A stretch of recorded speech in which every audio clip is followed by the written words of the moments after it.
Якім быў самы жахлівы ўраган у Беларусі? Ураганы ў Беларусі гэта не рэдкая з'ява. Яны часта становяцца прычынай гібелі людзей у Беларусі. Самы разбуральны ўраган зафіксаваны летам 1997 года. Палатно расказвае пра 7 хвілін чорнага панядзелка. Ураганы не рэдкая з'ява для Беларусі. Штогод на тэрыторыі краіны адбываецца да 5 ураганаў, часам нават больш. Для Беларусі ураганы хутчэй летняя з'ява, радзей яны бываюць восенню ці вясной. У 1848 годзе моцны ўраган прайшоўся па тэрыторыі сучаснай Віцебскай вобласці ад Лепеля да Суража.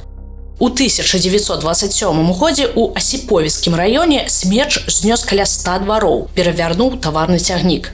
У 1956 годзе зарэгістравалі смерч на Міншчыне. Ён знішчыў дамы, масты і лініі электраперадач. Усе рэкорды па разбуральнасці пабіў ураган 1997 года, што прайшоўся па Брэсцкай і Мінскіх абласцях. Мясцовыя жыхары казалі так: чорная хмара ляцела з неба як самалёт. Вядома, што ураган доўжыўся 7 хвілін у Беларусі, а прыйшоў ён з тэрыторыі Украіны і Польшчы. Усё пачалося ў Люблінскім вояводстве Польшчы. У панядзелак 23 чэрвеня каля 15 гадзін на захадзе вояводства з'явілася чорная хмара.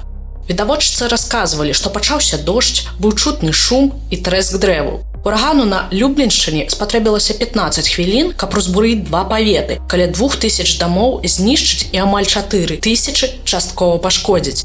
Было вядома пра аднаго загінулага і 7 параненых. Шкоду ад стыхіі ацанілі ў 30 мільёнаў злотых. У той жа час на Валыні ва ўкраіне рэзка апусцілася тэмпература з 31 градуса да 16. З-за ўрагану пацярпела каля сотні чалавек. 9 загінулі, 92 былі шпіталізаваны. Стыхія закранула 20 украінскіх гарадоў. Для ліквідацыі наступстваў прыцягнулі вайскоўцаў, а шкоду ацанілі ў 84 мільёны гривень. Да Беларусі ўраган дабраўся вечарам і прайшоўся па Брэсцкай і Мінскай абласцях. Высветлілася, што за 7 хвілін стыхіі пацярпелі 695 беларускіх населеных пунктаў. Падчас урагану былі разбураны 376 дамоў і 208 будынкаў, пашкоджаны 7200 дамоў. Ураган знішчыў сельскагаспадарчыя пасевы на 70 000 гектараў зямлі. Пазней дадзеныя былі змененыя, у выніку нават 120 000 гектараў. Загінулі 5 чалавек, а больш за 50 былі шпіталізаваныя з рознымі траўмамі. На Брэшчыне сотні вёсак аказаліся без электрычнасці. Каля 50 ліній электраперадач у вобласці былі пашкоджаныя. Хуткасць ветру ўвечар 23 чэрвеня 1997 года дасягнула 30 метраў у секунду. У Ганцавіцкім раёне да 32 метраў у секунду. Што ж адбывалася? Вёска Хотава, Стапцоўскі раён. Жыхарка вёскі Наталля ўспамінала падзеі таго дня так: бура была неверагоднай сілай, дзеці ад страху хаваліся пад стол, было страшна нават зірнуць у акно. Яшчэ адзін мясцовы жыхар Станіслаў убачыў у акне, як 2 чорных віхры злучыліся ў адзін, прайшліся з трэскам па полі і зноў раз'ядналіся. У вёсках у Стапцоўскім раёне жыхары расказвалі, што ў адной сям'і ветрам знесла каня ў поле. Пасёлак Ратынка, Мінскі раён. Дзеці гулялі ў футбол, калі пачаўся ўраган. Яны паспелі схавацца ў невялічкай пабудове на стадыёне. Вецер знёс дах, а сцены сталі разбурацца. Пад заваламі апынулася некалькі дзяцей, якіх пазней выцягвалі мясцовыя жыхары. Вёска Моладава, Іванаўскі раён. У вёсцы ад урагану былі пашкоджаны 2 сотні жылых дамоў, а ў мясцовай праваслаўнай царкве пацярпеў купал. Валожыншчына. Эколог Леонид Чумакоў успамінаў, што Валожынскі раён быў самым пацярпелым сярод іншых. У адной з вёсак пад Валожыным у дамах стрэхі былі не сарваныя, ні бервяна, ні цаглінкі не валялася вакол. Было ўражанне, што нехта зверху націснуў на іх, вось яны і склаліся, як картачныя домікі. У Брэсцкай вобласці найбольш пацярпелі Іванаўскі і Ганцавіцкі раёны, на Міншчыне, Валожынскі, Нясвіжскі і Капыльскі раёны. Мінск стыхія таксама закранула, былі пашкоджаны прыватныя сектары ў Ленінскім, Маскоўскім, Кастрычніцкім, Партызанскім і Першамайскіх раёнах. У асноўным сталічныя раёны пацярпелі ад пашкоджання ліній электраперадач. Папярэдню шкоду ад урагану ацэньвалі ў 800 мільярдаў беларускіх рублёў, аднак пазней гэтую лічбу павялічылі да 1,5 трыльёна рублёў. Адразу ж пасля урагану на базе Міністэрства па надзвычайных сітуацыях стварылі працоўны штаб.